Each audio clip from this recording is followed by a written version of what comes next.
There are 4 major ligaments that stabilize the knee. The medial collateral ligament is on the inner side of the knee, and the lateral collateral ligament on the outer side. The collateral ligaments give sideways stability to the knee.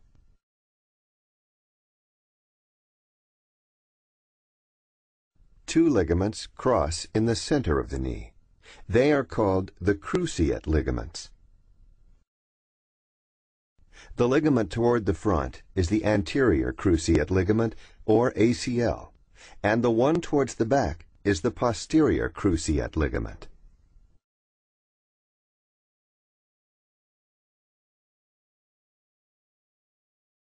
The ACL prevents the lower bone, the tibia, from moving forward, and the PCL prevents it from moving backward.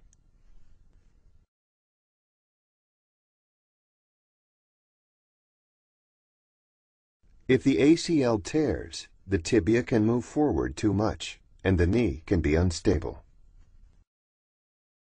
The knee in which the ACL is torn tends to give out when pivoting or quickly changing direction. To correct this instability, a new ACL can be made. The strongest graft that is available to replace the torn ACL is the middle third of the patella tendon. This graft has a plug of bone taken from the patella or kneecap on one end and from the tibia on the other end. These plugs of bone are important because they provide solid fixation of the graft. This animation will explain how the middle third of the patella tendon is used to reconstruct a torn anterior cruciate ligament.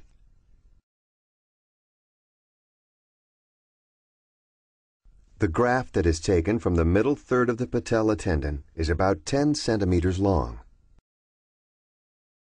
It incorporates a plug of bone from the lower part of the kneecap on one end and a piece of bone from the upper tibia on the other end. The defect in the patella tendon is closed.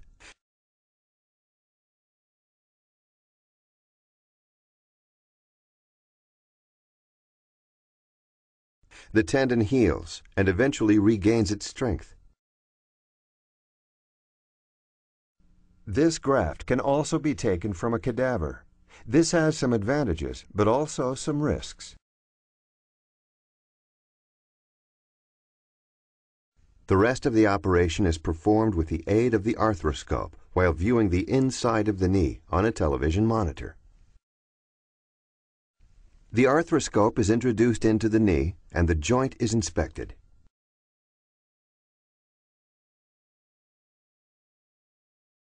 Any associated problem such as torn cartilage is corrected.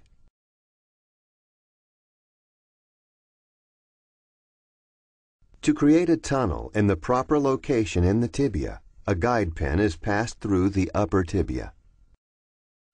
It enters the joint at the spot where the ACL normally attaches to the tibia.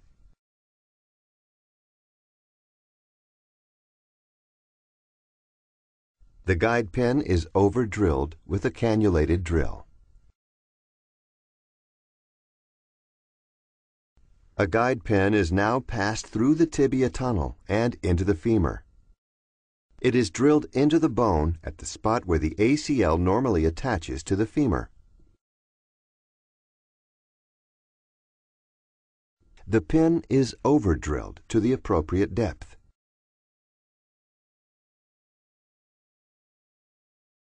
A long guide pin is now passed upward through the tibial tunnel across the joint into the femoral tunnel and out through the front of the thigh. This guide pin is used to pull the ACL graft through the tibial tunnel across a joint and into the femoral tunnel.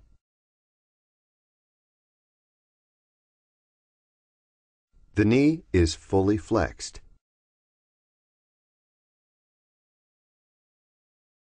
Working now through a small opening in front of the knee, a guide pin is pushed into the femoral tunnel next to the graft. an interference screw is passed over the pin and screwed into the femoral tunnel. This secures the upper end of the graft in the femoral tunnel. The knee is now extended and the graft is pulled tightly. As tension is applied to the graft, a second interference screw is screwed into the tibial tunnel.